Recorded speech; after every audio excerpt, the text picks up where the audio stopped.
আমাদের সবকিছু করতে হবে না, এই কথাটা যেমন ঠিক, তেমনি ভাবে এই কথাটা ঠিক যে আমরা কি হচ্ছে সমস্ত কিছুর উপরে আমাদের নজরদারি থাকতে হবে।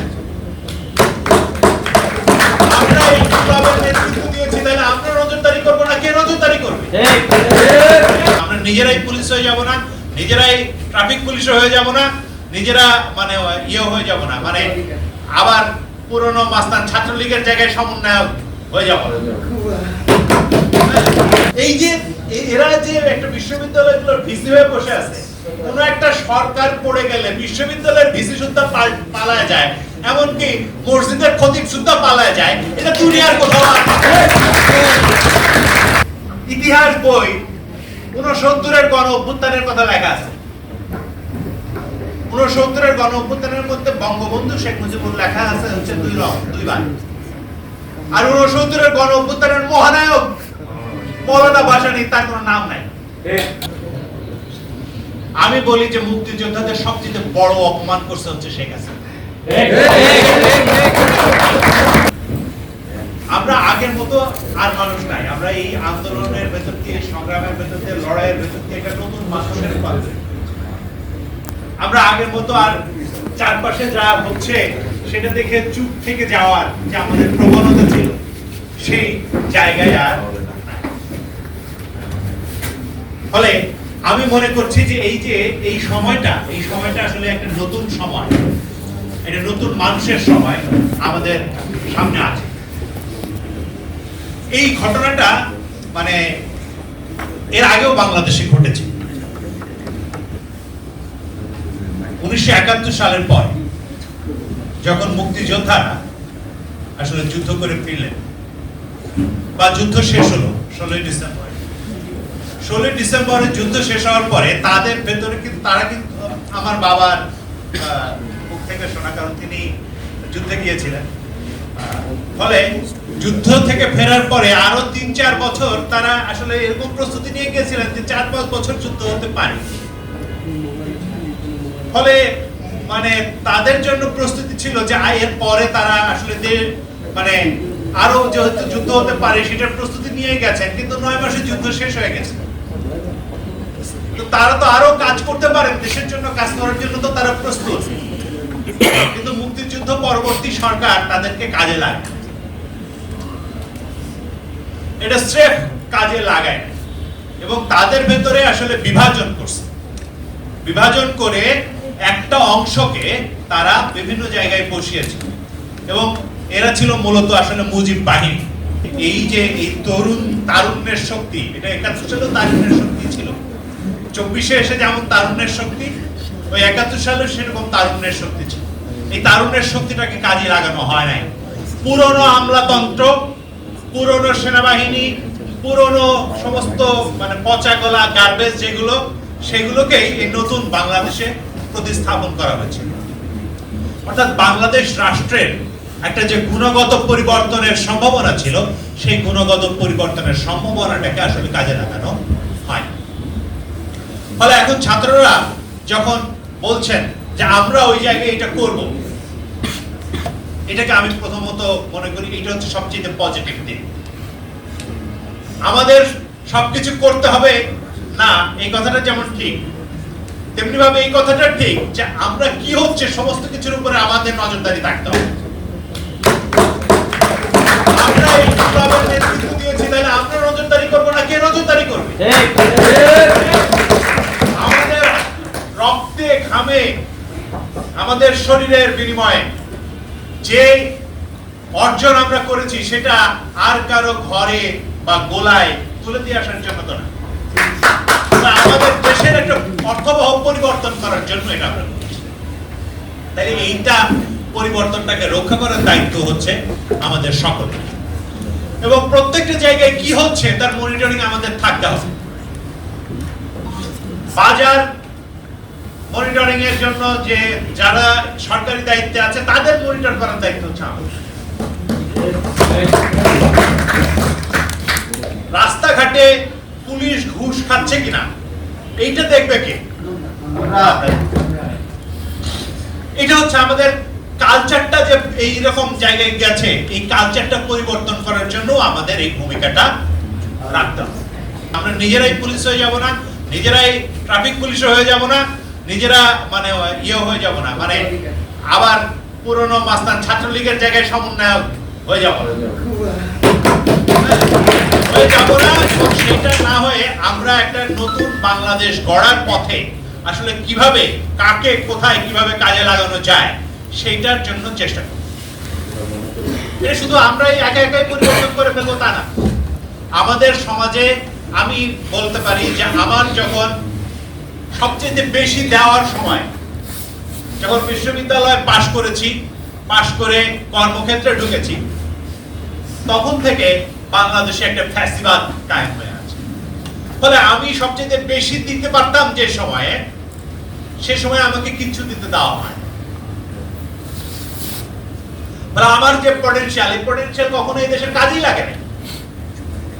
এরকম আমি বলতেছি ব্যক্তিগতভাবে না, এরকম আমাদের প্রজন্মের লক্ষ লক্ষ বা কোটি কোটি মানুষের জন্য এটা সত্য। তাহলে তার পটেনশিয়ালকে কাজে না লাগালে তাহলে দেশটা তো এগোতে পারবে না। তাহলে ওই পটেনশিয়ালকে কাজে লাগাবে কে? আমরাই, সবাই মিলে কাজে লাগাবে। এই যে এই আন্দোলনটার ভেতরে ছাত্ররা একটা নিশ্চিত খুবই গুরুত্বপূর্ণ ভূমিকা পালন করেছে, এই বিষয়ে কোনো সন্দেহ নাই। যে কোনো আন্দোলনের একটা অগ্রবাহিনী থাকে, সে অগ্রবাহিনী এখানে ছিল ছাত্র, কিন্তু তার সাথে অন্যরাও যুক্ত হয়েছে। এখানে ওই যে রিক্সা চালক থেকে শুরু করে, মানে ঠেলা চালক থেকে শুরু করে, গার্মেন্টস শ্রমিক থেকে শুরু করে আমাদের মতো মানুষরা, আমরাও তো প্রত্যেকদিনই আন্দোলনে গেছি, তাই না? বাংলাদেশ হচ্ছে একটা জোয়ার ভাটার দেশ। এখানে কখন প্রবল ঢেউ উঠবে সেটা আগে থেকে কেউ বলতে পারে না। এই সরকারের পতন অনিবার্য, ইতিহাস সেটা আমাদের বলে, কিন্তু কবে কিভাবে এটা আমরা এই মুহূর্তে বলতে পারছি না। কিন্তু এই জনগণ জেগে উঠবে, এই জনপদের মানুষের ইতিহাস বলে সে বারবার জেগে উঠেছে। কিন্তু এই কথাটা আমাদের মনে রাখা দরকার, ইতিহাস এই কথাটাও বলে যে আমরা আমাদের অর্জনকে রক্ষা করতে পারি। ৭১ সালে পারিনি, ৯০ সালে পারিনি, ৪৭ সালে পারিনি, কোন সময় পারি। তাহলে আমরা এই যে অর্জনকে রক্ষা করতে পারিনি, এইটা থেকে আমাদের শিক্ষা লাভ করতে হবে। ইতিহাস থেকে কোনো না কোনো সময় শিখতে হবে। তাহলে তা না হলে বারবারই কি আমরা রক্ত দেব, বারবারই কি আমরা মারা যাব? আপনাদের তরুণরা কি চিরকাল রক্ত দিয়ে যাবেন? এটা তো হতে পারে না। তাহলে এটাকে একটা স্থায়ী পরিবর্তনের দিকে আমাদের নিয়ে যাবে। ধরা যাক শিক্ষার কথা এসছে, ছাত্র শিক্ষক সম্পর্কের কথা এসছে, অনেক ছাত্র শিক্ষককে ঘাট ধরে নামানোর প্রসঙ্গ এসছে। এগুলো সাধারণভাবে মনে হতে পারে যে এগুলো হচ্ছে অপ্রিয় কাজ, তাই না? কিন্তু তার চেয়ে কি বেশি অপ্রিয় না ছাত্রদেরকে মেরে ফেলার মানে জন্য শিক্ষকরা যখন ওকালতি করছে তখন?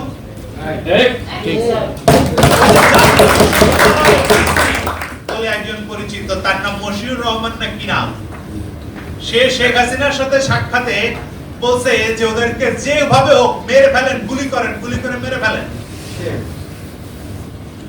এবং তার সাথে আরেকজন প্রভিসি নাকি নাম, মানে নাম ভুলে গেছি, প্রভিসি আরেকজন, সেও এই যে মানে জগন্নাথ বিশ্ববিদ্যালয়ের যে ভিসি মিজানুর রহমান, সেও একই রকম, কুমিল্লার ভিসি। এই যে এরা যে একটা বিশ্ববিদ্যালয়গুলোর ভিসি হয়ে বসে আছে, কোন একটা সরকার পড়ে গেলে বিশ্ববিদ্যালয়ের ভিসি সুদ্ধা পালায় যায়, এমনকি মসজিদের খতিব সুদ্ধা পালায় যায়। এটা দুনিয়ার কোথাও এটা হয়েছে কেন?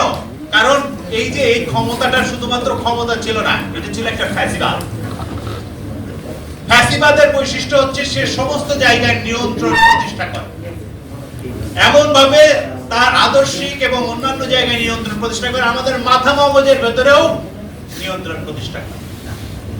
ফলে এই নিয়ন্ত্রণ প্রতিষ্ঠার জায়গা থেকে সে সমস্ত জায়গাগুলোকে এমন ভাবে তার কবজায় নিয়ে আসে। তার বাইরে গেলেই কেউ হচ্ছে রাজাকার, তার বাইরে কেউ গেলেই সে হচ্ছে মুক্তিযুদ্ধ বিরোধী, দেশ বিরোধী, হ্যাঁ, জামাত শিবির, বিএনপি।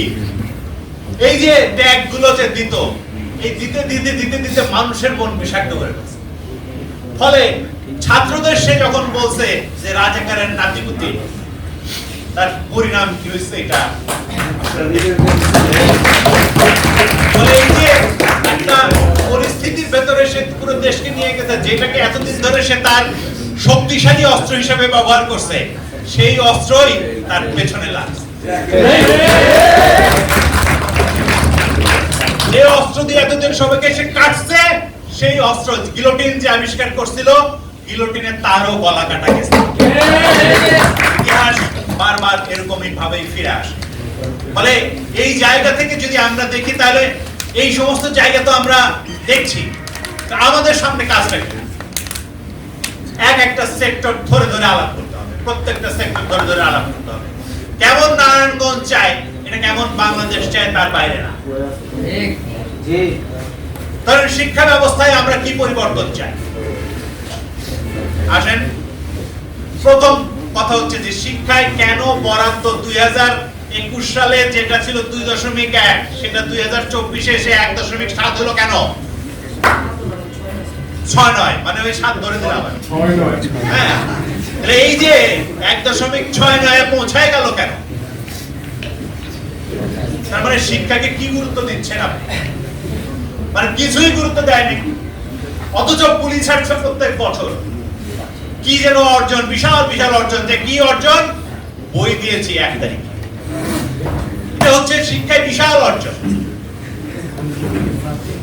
বই উৎসব করে, তারপরে সেই বইটা ছাপা হয় হচ্ছে ইন্ডিয়া।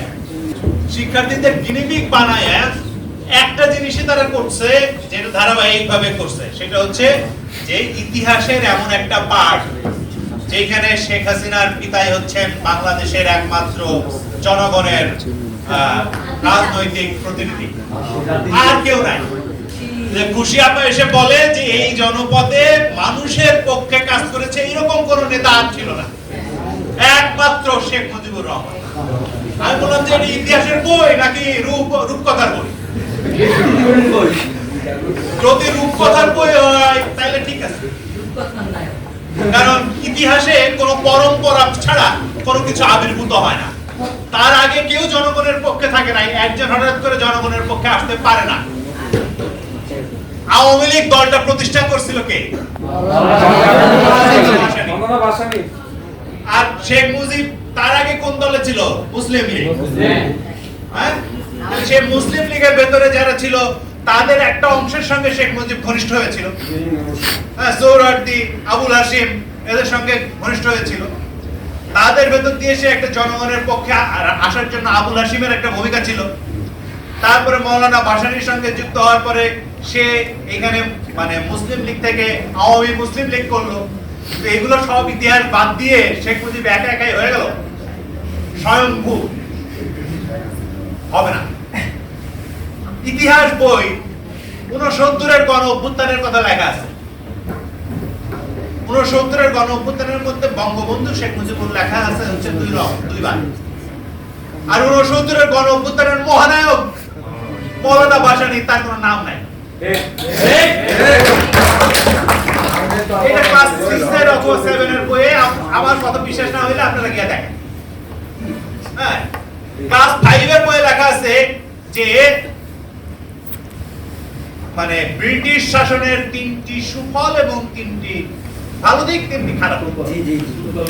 মানে ঔপনিবেশিক শাসন, ব্রিটিশ ঔপনিবেশিক শাসনের আমরা 3টি ভালো দিক পড়বো আর 3টি খারাপ দিক পড়বো, ব্যাপারটা এরকম। তাহলে বাবা তাহলে এটা পাকিস্তান আমল সম্পর্কে এরকম লেখতো, দেখি তোর কত সাহস আছে। আমি বলছিলাম যে এরা বই লিখছে, ওদেরকে বলছিলাম যে পাকিস্তান আমল সম্পর্কে এরকম লেখ। পাকিস্তান আমলের 3টি ভালো দিক, 3টি খারাপ দিক লেখ। লিখতে পারবি? তোর বাপের সত্য আছে, লিখতে পারবি না। বাংলাদেশের ইতিহাস যে আসলে জনগণের ইতিহাস, জনগণের লড়াইয়ের ইতিহাস, সেইখান থেকে নিজেকে আসলে ওই লড়াইয়ের জায়গায় নিজেকে না দেখতে পারে। আপনার যাতে ভূমিকাটা গুরুত্বপূর্ণ না হয়ে ওঠে, আপনি যাতে ওই যে আওয়ামী লীগের ইতিহাসকাররা লিখে যে একটা অনিচ্ছুক জাতিকে বঙ্গবন্ধু স্বাধীনতা এনে দিয়েছিলেন, হ্যাঁ, আপনি যাতে সেটা মনে করেন যে হ্যাঁ আমাদের সবার আওয়ামী লীগের প্রতি কৃতজ্ঞ থাকা উচিত, কারণ শেখ হাসিনার পিতা বঙ্গবন্ধু শেখ মুজিবুর রহমান আমাদের স্বাধীনতা এনে দিয়েছিলেন। আমরা কিছুই করি নাই। আমার বাপ, আমার মামা এরা যুদ্ধে যায় না। এই যে এই চিন্তাটা আমাদের ভেতরে দেওয়া এবং আমাদেরকে আসলে প্যাসিভ বানানো, এই যে প্যাসিভ বানানো আর এইটার সুবিধাভোগী তৈরি করা একটা শ্রেণীকে, যে সুবিধাভোগী শ্রেণী দিয়ে তারা তাদের শাসন বজায় রাখতে পারে। আমি বলি যে মুক্তিযোদ্ধাদের সবচেয়ে বড় অপমান করছে হচ্ছে শেখ হাসিনা। একজন মুক্তিযোদ্ধার সন্তান হিসেবে চিরকালই গর্ববোধ করেছে, জীবনেও তার সার্টিফিকেট, আমার বাবার সার্টিফিকেট কোথাও ব্যবহার করেছি। কিন্তু শেখ হাসিনা আমাকে এমন জায়গায় নিয়ে গেছে যে আমি প্রকাশ্যে এখন মুক্তিযোদ্ধার সন্তান বললে আমার বলবে যে তো সুবিধা হবে, তাই না? এত কোটা মার্কা, তাই না? তাহলে এই যে পরিস্থিতিটা তৈরি করছে আমার জন্য অসম্মানজনক পরিস্থিতি, এটার জন্য দায়ী হচ্ছে তার। আমার মেয়েকে যখন স্কুলে ভর্তি করাই আমি, তখন আমি ওইখানে মুক্তিযোদ্ধার পোষ্য কিনা আমি বলছেন না, আমার মেয়েকে স্কুলে ভর্তি হইতে এখন আমার দাদা মুক্তিযোদ্ধা ছিল এটা বলতে হবে? তাহলে দেশে কি এমনি কেউ ভোট দিতে পারবে না স্কুলে? ঠিক কোন কথা হইলো? এটা কোন দেশের ন্যায্যতা? মুক্তিযোদ্ধারা এই জন্য মুক্তিযুদ্ধ করেন নাই, তারা করছেন এখানে সমস্ত মানুষের সমান অধিকারের জন্য। তারা এখানে একটা গণতান্ত্রিক ব্যবস্থা প্রতিষ্ঠার জন্য করছে, যেটা এই জুলাইয়ে এসে আবার রিনিউড হয়েছে। ৭১ আর ২৪ আলাদা বিষয়। চেতনা বা আকাঙ্ক্ষা সেটি ২৪-এ এসে আর একটা নতুন রূপে গেছে। এই যে বৈষম্যের বিরোধিতা, এই যে মানুষের মর্যাদার প্রশ্ন, যখন আমাকে রাজাকার বলছে তখন আমার মর্যাদাই লাগছে না। ৭১-এ ওই মর্যাদার প্রশ্ন ছিল, ৭১-এ ওই বৈষম্যের বিরোধিতার প্রশ্ন ছিল, সাম্যের প্রশ্ন ছিল, এখনো তাই আছে। ফলে ৭১ নবায়িত হয়েছে ২৪-এ। দুইটাকে যারা পরস্পর বিরোধী করার চেষ্টা করছে তার একটা, এটাকে বলে হচ্ছে ইসলামের ভাষায় বাতিলের উপরে আছে। এই বাতিল দিয়ে কোথাও যাওয়া যাবে না। বাংলাদেশের ইতিহাসের উপরে আমাকে দাঁড়াতে হবে এবং ইতিহাসের ধারাবাহিকতার উপরে দাঁড়াতে হবে। ১৯৪৭ সালেও আমরা একটা অর্জন করেছি, এটাকেও পুরোপুরি ভাবে এই যে শুধু আওয়ামী লীগের বয়ানে অনুসারে এইটাও ধর্মভিত্তিক বিভাজন বলে এড়িয়ে যাওয়া যাবে না। ১৯৪৭ সালে আমরা ঔপনিবেশিকতা থেকে মুক্ত হয়েছি, আমরা জমিদারি প্রথা থেকে মুক্ত হয়েছি। দেশের কৃষকের কোন জমির উপরে অধিকার ছিল না, সেটা সে ফিরে পেয়েছে। ১৯৭১ সালে আমরা একটা পাকিস্তানি শাসক গোষ্ঠীর যে ধর্মকেন্দ্রিক জাতীয়তাবাদ সেটা থেকে মুক্ত হয়েছি, যেমন তেমনি ভাবে আবার আমরা একটা সাম্য, মানবিক মর্যাদা এবং সামাজিক ন্যায় বিচারের জন্য ঐক্যবদ্ধ হয়েছে। আমাদের জাতিগতভাবে এইখানকার একটা নতুন জাতীয়তা নির্মাণের জন্য ঐক্যবদ্ধ হয়েছে। আমরা ২৪-এ এসে সেইটাকেও অতিক্রম করছি। আমরা এমনকি জাতীয়তাবাদের ছেলে ভুলানো গল্প অতিক্রম করে গেছি ২৪-এ এসে। আমরা একটা রাষ্ট্রের গণতান্ত্রিক পূর্ণ রূপান্তরের জায়গায় গিয়ে পৌঁছে গেছি। তার মানে হচ্ছে যে আমরা এই ইতিহাসের ধারাবাহিকতার ভেতর দিয়ে একটা জায়গায় পৌঁছাচ্ছি, এবং এই জায়গায় পৌঁছাইতে গেলে এখন আমাদের এই নির্মাণটা সমস্ত জায়গায় করতে হবে। শিক্ষাকে সকলের জন্য সার্বজনীন করতে হবে। শিক্ষাকে, শিক্ষা খাতে বরাদ্দ ৩ গুণ ৪ গুণ বাড়াইতে হবে। শিক্ষকদের বেতন ডাবল করে দেন, শিক্ষার মান ৫ বছরের মধ্যে একদিকে আছে তার চেয়ে ডাবল। কারণ এখন যে শিক্ষকের বেতন আছে ওই বেতনে তো বেশিরভাগ লোকজন শিক্ষক হইতেই চায় না, অন্য কোনো চাকরি না পাইলে তারপরে শিক্ষক হইতে যায়, তাই না?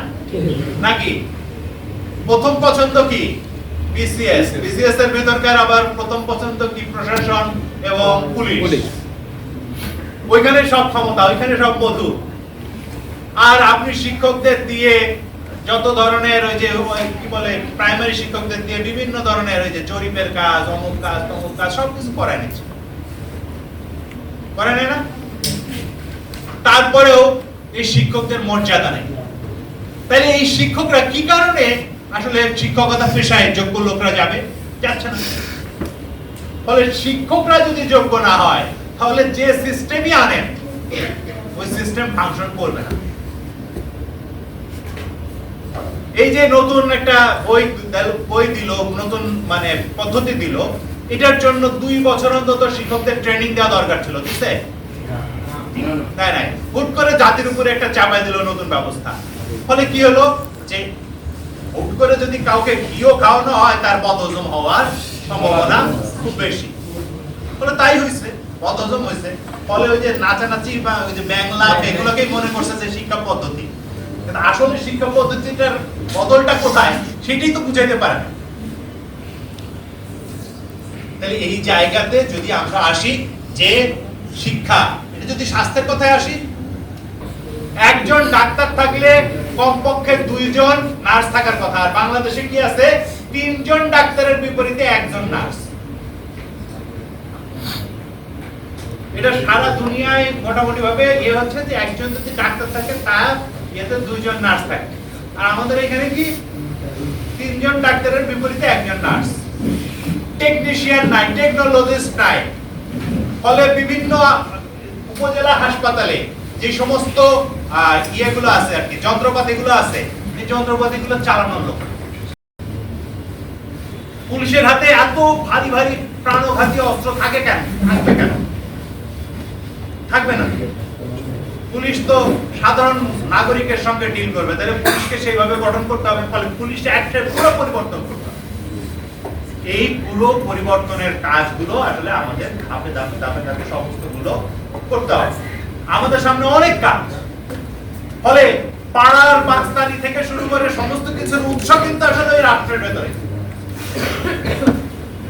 এবং ব্যবস্থার ভেতরে। যদি ওই ব্যবস্থাগুলো পরিবর্তিত না হয় তাহলে পাড়ার মাস্তানি চলতেই থাকে।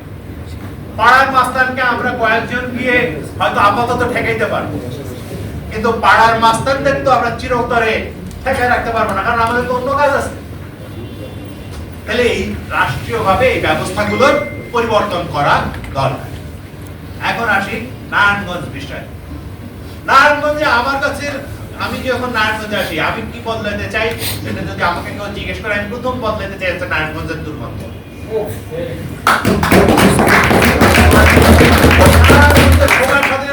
নাক বন্ধ করে রাখি, এর চেয়ে খারাপ ব্যাপার আর কি হইতে পারে? মানে একটা শহরে আমি ঢুকলাম, ঢোকার সাথে সাথে আমার নাক বন্ধ করে রাখতে হবে, নিঃশ্বাস নেওয়া যাবে না ঠিক। এই যে এইগুলোর উৎস বন্ধ করতে হবে, এই দুর্গন্ধের উৎস বন্ধ করতে হবে। এখানে শীতলক্ষা নদী, শীতলক্ষা নদীটার যে পরিস্থিতি, বুড়িগঙ্গা আর শীতলক্ষা আর তুরাগ, এই 3টা নদী তো আমাদের ঢাকা শহর ঘিরে। এই 3টা নদীরই পরিস্থিতি দেখলে বোঝা যায় যে আমরা কত ভালো। বিশেষত আমাদের এখানে যারা কলকারখানা চালায় তাদের কত পরিবেশ সচেতন। কোন একটা কারখানার ইটিপি নাই, এবং এইটা ইটিপি করার দায় দায়িত্ব হচ্ছে রাষ্ট্রের। আর বন্ধ করে রাখলে আর থাকে লাভ। তাহলে এই যে এই পরিস্থিতিগুলো যে বাংলাদেশে চলছে, এগুলো পরিবর্তন করা দরকার। নারায়ণগঞ্জে শীতলক্ষা নদী রক্ষা করার জন্য একটা আন্দোলন করা জরুরি। নারায়ণগঞ্জে এখানে যে যানজটের পরিস্থিতিটা, এই রাস্তায় বিশেষত, এটা আসলে খুব সহজে ম্যানেজ করা যায়। ও বলছে এটা এমন কিছু কঠিন না, কিন্তু নারায়ণগঞ্জে আমার কাছে বড় সমস্যা আকারে এর আগে 2টাই মনে হতো। একটা হচ্ছে নারায়ণগঞ্জের পরিবেশ, আর একটা হচ্ছে নারায়ণগঞ্জের রাজনৈতিক রাজনৈতিক পরিবেশটা বদল করার একটা সুযোগ কিন্তু একেবারে ইমিডিয়েটলি আমাদের সামনে আসছে। ওসমান পরিবার এখান থেকে বিদায় হয়ে গেছে। তাহলে নারায়ণগঞ্জের প্রধান মানে রাজনৈতিক পরিবেশ মানে দূষিত করার প্রধান যে কারিগর, সে যেহেতু এখান থেকে চলে গেছে, ফলে এই মুহূর্তে আমাদের আসলে শক্তিটাকে যদি আমরা সংহত করতে পারি এবং এইটা নারায়ণগঞ্জের সব জায়গায় এই বার্তাটা দিতে পারি যে আমরা ওসমান পরিবারের পরিবর্তে আর একটা মানে কি বলা যেতে পারে যে মানে দিশমান পরিবার চাই না,